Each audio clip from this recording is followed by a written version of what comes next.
Shalom, apa kabar semuanya? Saya percaya saudara tetap dalam keadaan sehat, dalam keadaan bersuka cita, dalam keadaan penuh dengan berkat Tuhan. Amin. Nah, apapun yang saudara sedang rencanakan, apapun yang sedang saudara alami, percayalah Tuhan akan membuatnya berhasil. Dan Tuhan akan memberkati saudara berlimpah-limpah, sehingga saudara tidak perlu mengkhawatirkan apapun juga, karena semuanya ada di tangan Tuhan. Amin. Nah, saudara yang terkasih, saya terdorong untuk membagikan satu firman Tuhan untuk memberikan kekuatan kepada saudara, ya. Nah, saya merasakan dalam roh saya, banyak dari orang-orang kita Kristen, khususnya yang tinggal di Indonesia, ya, itu merasakan letih, itu merasakan lesu, itu merasakan kurang bergairah, ya. Mungkin ya bisa jadi berbagai macam faktor, ya. Mungkin usahanya sedang mulai menurun, mungkin juga pekerjaannya di kantor mulai stagnan gitu ya, mandek, atau mungkin juga dalam hubungan keluarga yang sudah mulai ya kurang harmonis. Nah, saudara yang terkasih, ya, saya ingin menguatkan saudara, ya. Apapun sekarang ini yang saudara sedang alami, percayalah bahwa Tuhan sanggup memulihkan, bahkan sanggup membuat sesuatu yang baru, yang lebih baik untuk kehidupan saudara. Amin. Tuhan mampu membalikkan segala sesuatunya seperti membalikkan telapak tangannya, ya.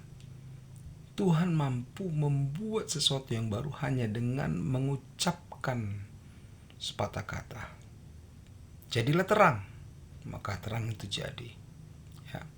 Jadi saudaraku, hal-hal ini harus kita ingat, harus kita renungkan terus. Supaya apa? Supaya itu memberikan kepada kita satu memori yang indah, satu kekuatan batin yang lama sebenarnya sedang tertanam dalam diri kita ini. Kita sudah tahu bahwa Allah berkuasa, tapi keadaan kok semakin mencekam. Kita tahu bahwa Allah berkuasa, tetapi kenapa ekonomi saya kok semakin menurun? Kita tahu Allah berkuasa, tapi kenapa cobaan kepada keluarga kok bisa muncul? Kita tahu semuanya. Semuanya terdalam ini. Kita simpan dalam hati kita. Kita bisa memikirkannya, tapi kita tidak sanggup untuk bertindak.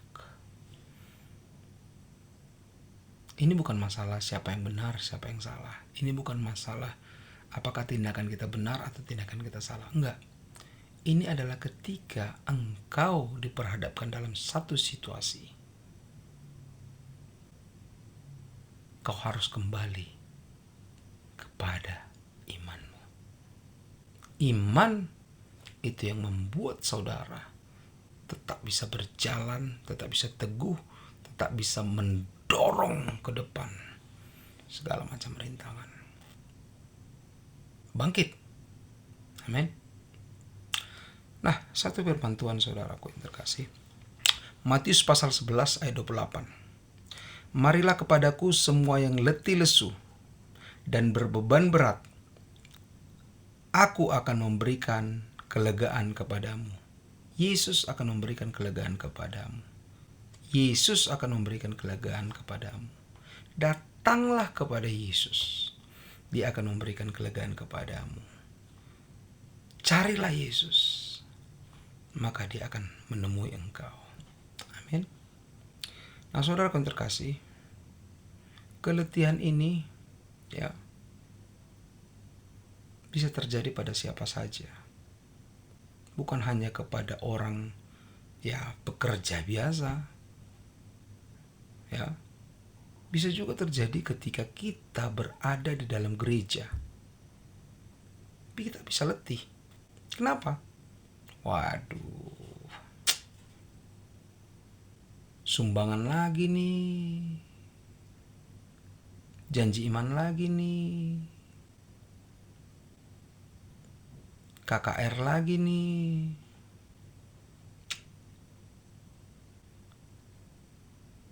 pengumpulan persembahan diakonia lagi nih. Capek saudara. Wah, ibadah-ibadah lagi nih. Satu bulan yang biasanya ibadah cuma 4 kali, ini harus 6 kali. Nah itu kan budgetnya, keuangan yang sudah tertata, itu kan harus terbongkar lagi. Ketika kita datang beribadah, gak mungkin kita datang dengan tangan kosong. Kita pasti memberikan persembahan, kita masih memberikan persepuluhan, kita akan memberikan ucapan syukur kita berbagi kepada saudara seiman kita mentraktir orang-orang di gereja, kita sepulang ibadah mungkin makan siang pergi ke warung panggang. Nah saudara, itu semua bisa terjadi pada saudara dan saudara mulai capek. Ini saya masih berbicara kepada orang yang mempunyai penghasilan. Nah bagaimana mereka yang tidak punya penghasilan sama sekali? Menganggur, baru tamat sekolah, gak punya pekerjaan, baru tamat kuliah, masih cuman tahap wawancara. Bagi mereka yang jauh daripada keluarganya, waduh, biaya sekolah anak-anaknya mulai naik, biaya kebutuhan pokok makan minum, bumbu-bumbu segala macam naik, beras naik. Satu keluarganya di sini, satu keluarganya di sana. Jadi uangnya itu harus dibagi 2 untuk biaya belanja dua tempat. Berat, saudara. Berat, sangat berat. Capek. Ya, capek, sangat capek, letih. Ini kita berbicara masih dalam tahap orang-orang sipil yang biasa. Bagaimana mereka dengan yang bertugas sebagai tentara, kita bilang, yang bertugas di luar negeri, duta besar? Masalah soal perang Iran, Amerika, Israel, ya kan? Rusia, Ukraina. Mumet, saudara. Kenapa sih harus terjadi perang? Sehingga minyak harus jadi naik harganya. Kenapa sih harus perang? Sehingga apa-apa juga berpengaruh jadinya.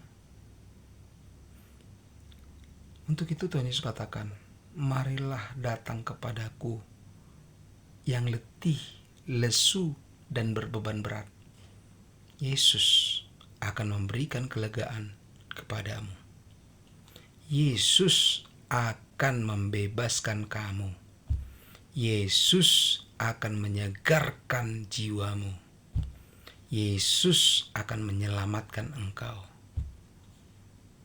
Amin. Itulah indahnya kekristenan kita, saudara. Ya. Kita bisa aja mengalami berbagai hal dalam kehidupan ini. Mau itu senang, mau itu susah, mau itu duka, mau itu stres, mau itu sedang menanti pengharapan. Banyak hal, saudara. Indahnya kekristenan kita apa? Kita punya Yesus. Amin. Kita punya Yesus. Jadi kalau kita sadar bahwa hidup kita ini ada di dalam Yesus, bahwa hidup kita ini sudah kita serahkan kepada Tuhan Yesus, maka yang lain-lain sebenarnya saudara, itu tinggal akan mengikuti runtutnya saja saudara. Dia akan jatuh pada posisi yang baik. Tadinya kita lihat, waduh ini berantakan sekali nih. Tapi karena ada Yesus, tangannya mulai merendah saudara untuk kebaikanmu. Kolose 3:3 katanya, ya, bahwa kamu berada di dalam Kristus, hidupmu tersembunyi dalam Kristus. Jadi ancaman seperti apapun, kalau saudara ingat ini, ya, ancaman seperti apapun, baik itu PHK mungkin, ya, baik itu krisis keuangan, utang-utang yang nggak bisa dibayar, keluarga, bisnis, pekerjaan.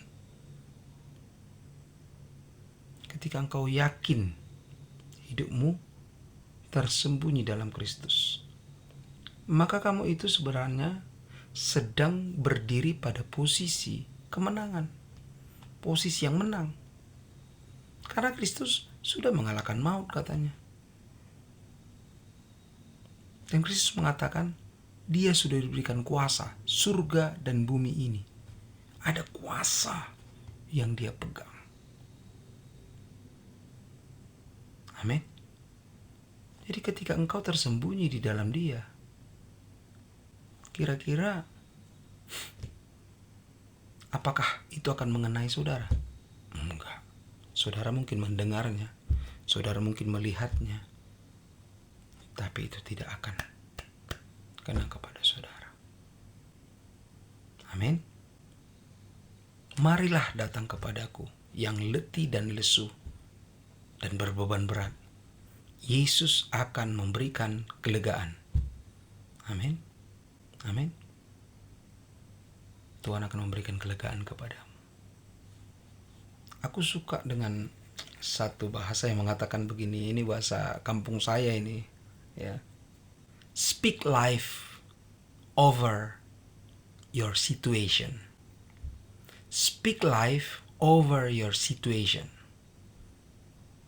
Perkatakan kehidupan pada situasimu. Perkatakan kehidupan kepada situasimu. Kau lagi dirundung masalah, katakan, masalah ada batasnya, tetapi berkat Tuhan tidak terbatas. Aku perkatakan, utangku lunas. Aku perkatakan, bisnisku lancar dan menguntungkan. Aku perkatakan, keluargaku harmonis. Aku perkatakan, pekerjaanku mencapai target. Aku perkatakan, bosku akan bermurah hati kepadaku. Aku perkatakan, perusahaan di mana aku bekerja itu akan untung besar.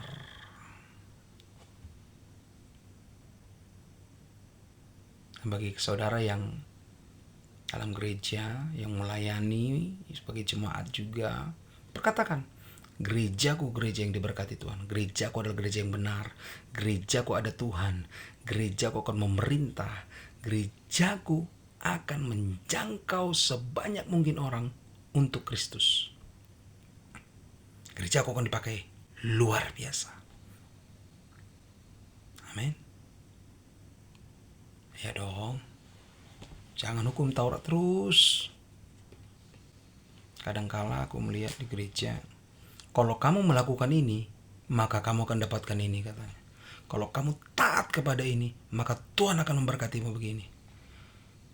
Kadangkala ini bisa disalahartikan saudara. Contoh, kalau kamu rajin memberikan persembahan dan persepuluhan, Tuhan akan memberkati engkau berlipat kali ganda, 30, 60, bahkan 100 kali lipat. Nah, di sini yang sering terjadi kesalahpahaman. Tidak semua mendapatkan 30, 60, bahkan 100 kali lipat, enggak semua. Kadang kita memberikan uang ke gereja, bukan uang yang kita dapat kembali. Kadang yang kita dapat apa? Promosi jabatan. Kadang kita dapat apa? Sembuh dari penyakit. Jadi kalau kita berpikir 30 kali lipat, aku kasih 100.000 kali 30 ya 3 juta. Harus dapat 3 juta kan. Jadi mindset orang itu jadi salah. Itu saudara. Jadi orang capek. Wah, memberi terus. Tapi kayaknya nggak dapat hasil kembali. Nah, itu dia. Saudara, perkatakan kehidupan. Amin. Perkatakan kehidupan. Aku tidak hidup di bawah hukum Taurat. Aku hidup di bawah hukum kasih karunia. Amin. Aku dibenarkan karena iman, bukan dibenarkan karena apa yang kukerjakan untuk Tuhan. Aku percaya dan aku beriman, maka aku diselamatkan. Amin. Jadi pondasi itu harus jelas, saudara. Ketika situasi tidak menentu, kita kembali kepada pondasi itu. Saya tidak menyalahkan saudara yang sangat yakin dan percaya. Kau lakukan ini, Tuhan akan memberikan itu. Kau lakukan itu, Tuhan akan menyelesaikan yang ini. Aku enggak menyalahkan itu. Ya. Aku pada fokus ya untuk membantu orang-orang yang sedang dalam situasi sulit. Percayalah, orang yang sulit hidupnya susah makan, ya, itu pikirannya kacau. Bisa jadi dia berpikir, aku harus mencuri, aku harus berbohong, aku harus menipu. Itu yang saya mau tolong. Jangan kau lakukan itu. Sebab ada kasih karunia Tuhan yang akan datang padamu. Itu yang sebenarnya saya ingin katakan. Wow, strength banget dia. Keras sekali. Ketat sekali dia ini. Kadang-kala orang yang seperti itu bisa berada pada ujung tanduk dia. Gak bisa berbuat apa-apa. Akhirnya frustasi. Karena kekuatannya tak mampu lagi untuk dia melangkah ke depan. Nah, saudaraku, orang yang seperti itu butuh kasih karunia Tuhan. Dia butuh perkataan kehidupan bagi situasinya. Bukan disuruh lagi berpuasa. Bukan disuruh lagi, wah kamu kurang begini. Bukan kita vonis lagi dia, wah kamu kayaknya melakukan dosa. Bukan kita hakimi lagi dia, wah kamu memang kemarin begitu straight sekali, ketat. Nah ini hasilnya. Nah ini saudara, ya. Saya mau orang-orang yang seperti tadi mengingat pada apa yang ada sudah di dalam dirinya, yaitu iman. Sebab oleh iman kamu beroleh jalan masuk pada pembenaran untuk diselamatkan. Amin. Oleh iman, hanya oleh iman saja, ya.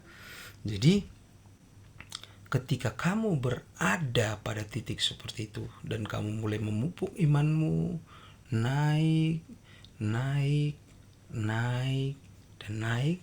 Nah, saudara akan melihat Tuhan turut bekerja, ya, mendatangkan kebaikan bagimu. Roma 8 ayat 28 mengatakan, kita tahu sekarang bahwa Allah turut bekerja mendatangkan kebaikan bagi mereka yang mengasihi Dia, bagi mereka yang percaya kepada Dia.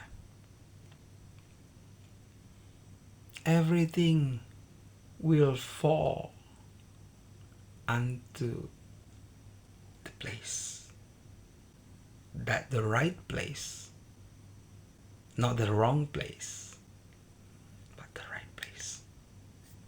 Amin. Ora makashikirebe anda karamanta koroshyutumuko. Aku merasakan dorongan ini, saudara, berbicara untuk saudara. Siapapun yang menonton ini, kau berbahagia. dan engkau mendapat kasih karunia Tuhan. Horalama syakatalama tikilimindi kishideri andakanama. Kurubu shitini kiriyata karabashatana makaramanda labarianda rabasata karamanda. Be refreshed. Be strong. Be encouraged. Amin. Oh, haleluya.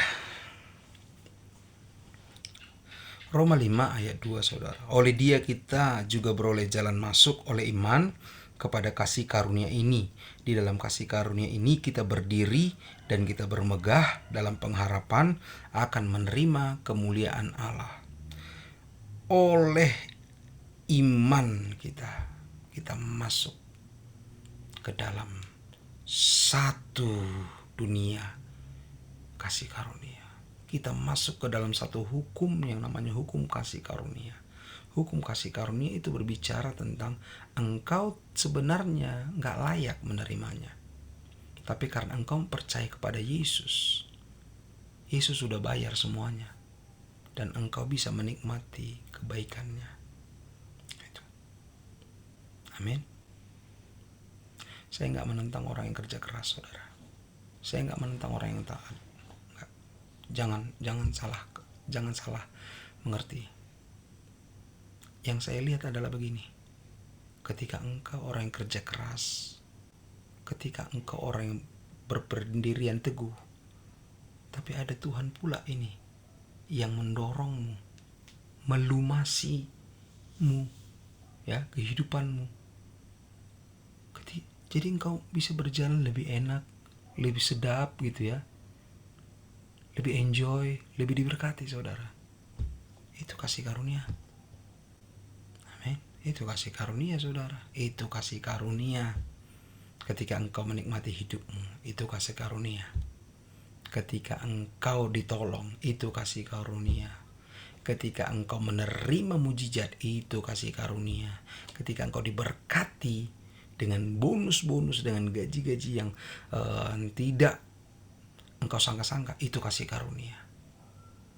Dia menolongmu, menambahkan hal yang baik dalam hidupmu. Amin.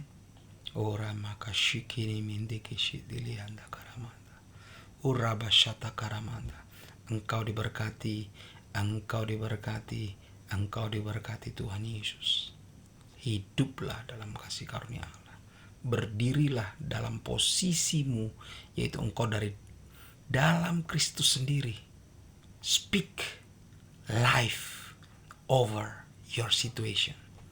Perkatakan kehidupan kepada situasimu. Amin. Perkatakan kehidupan. Jangan perkatakan kematian. Jangan perkatakan kesusahan. Jangan perkatakan masalahmu terlalu over. Jangan.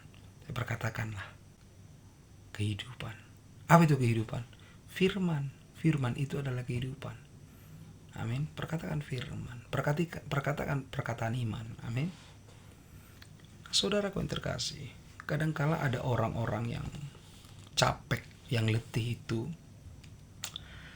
oleh karena dia mempunyai tanggung jawab yang begitu banyak. Over tanggung jawabnya.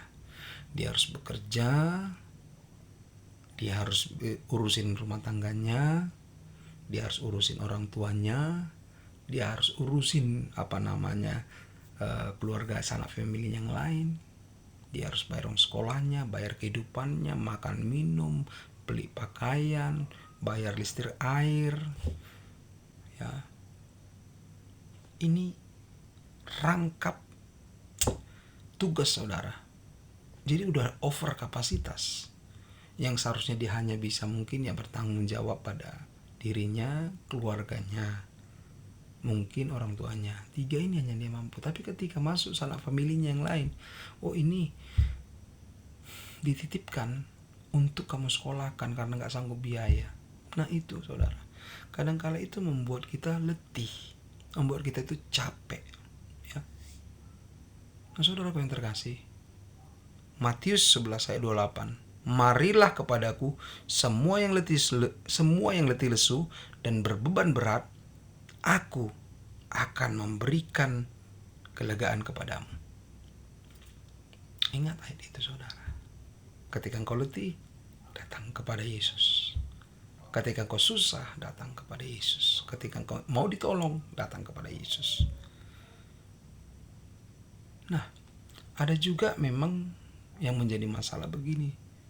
Kenapa orang bisa letih lesu?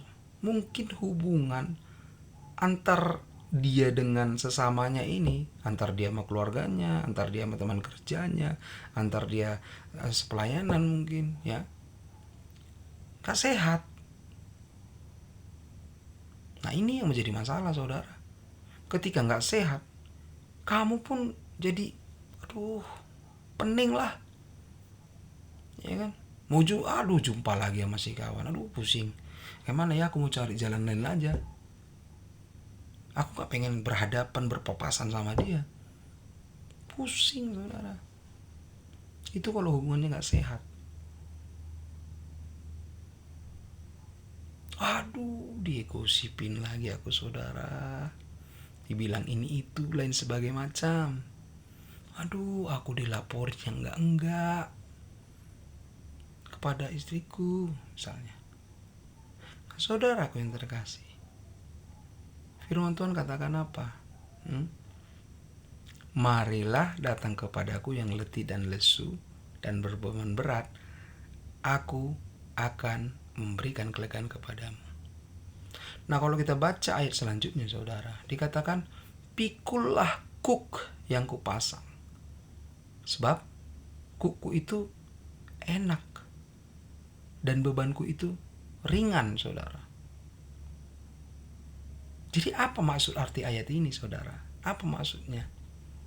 Kalau kita mengalami hal-hal yang seperti ini, keadaan-keadaan yang membuat kita menderita, maka kita harus ingat, ya, kita harus ingat. Ketika kau sakit hati, firman Tuhan katakan apa? Kau harus mengampuni. Ampuni. Jangan kau mau sakit hati. Jangan.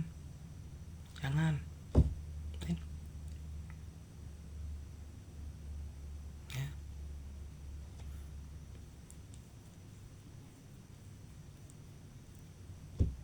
Ketika pekerjaanmu sepertinya tidak dipandang, kehadiranmu di tempat pekerjaan sepertinya dipandang sebelah mata aja, begini aja gini. Apa kata firman Tuhan? Lakukanlah segala sesuatunya seperti untuk Tuhan, bukan kepada manusia. Kolose 3 ayat 23, saudara. Apapun yang kau perbuatlah seperti untuk Tuhan. Artinya apa?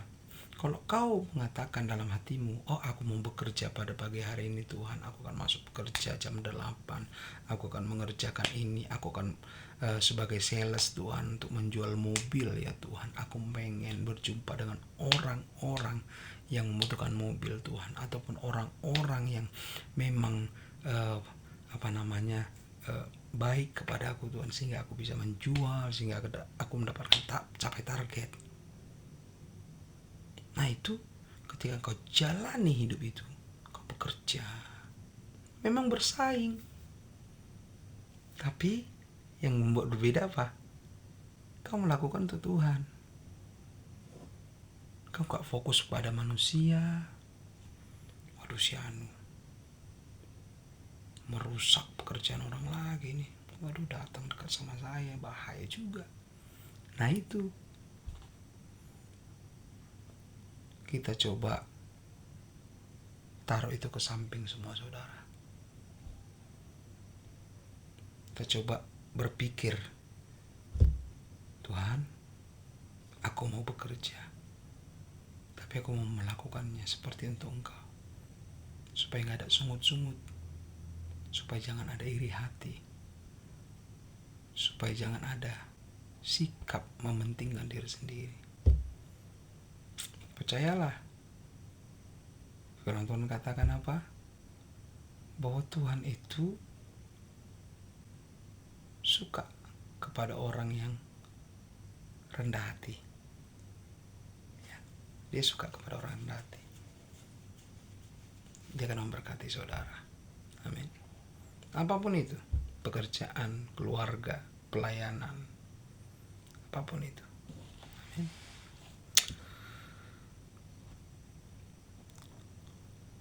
Jadi saudaraku yang terkasih, kita nggak bisa pilih-pilih, ya, mana yang harus kita kerjakan, mana yang enggak. Kadangkala kita tiba-tiba diperhadapkan dalam keadaan suntuk, pusing, stres, kita dihadapkan lagi untuk tanggung jawab yang baru. Nah ini bisa membuat double, ya, keluh kesah kita, saudara. Tapi firman Tuhan apa katakan? Ya, kamu jangan bersungut-sungut, ya, lakukan aja bagianmu. Tuhan melakukan bagiannya. Amin. Nah, saudara yang terkasih, saya percaya saudara mampu melakukan segala bentuk kegiatan dalam kehidupan ini. Dan saudara mampu memperkatakan kehidupan pada situasimu. Amin. Kau mampu mengubahnya dengan perkataanmu, dengan imanmu, dengan kasih karunia Tuhan yang ada padamu. Amin. Bersyukur kita punya Allah yang hidup, membela, menolong, mendengarkan kita, saudaraku. Itu akan menjadi bagianmu. Haleluya. Percayalah, engkau diberkati Tuhan dari hari ini sampai Maranatha, Tuhan Yesus datang yang kedua kalinya. Shalom.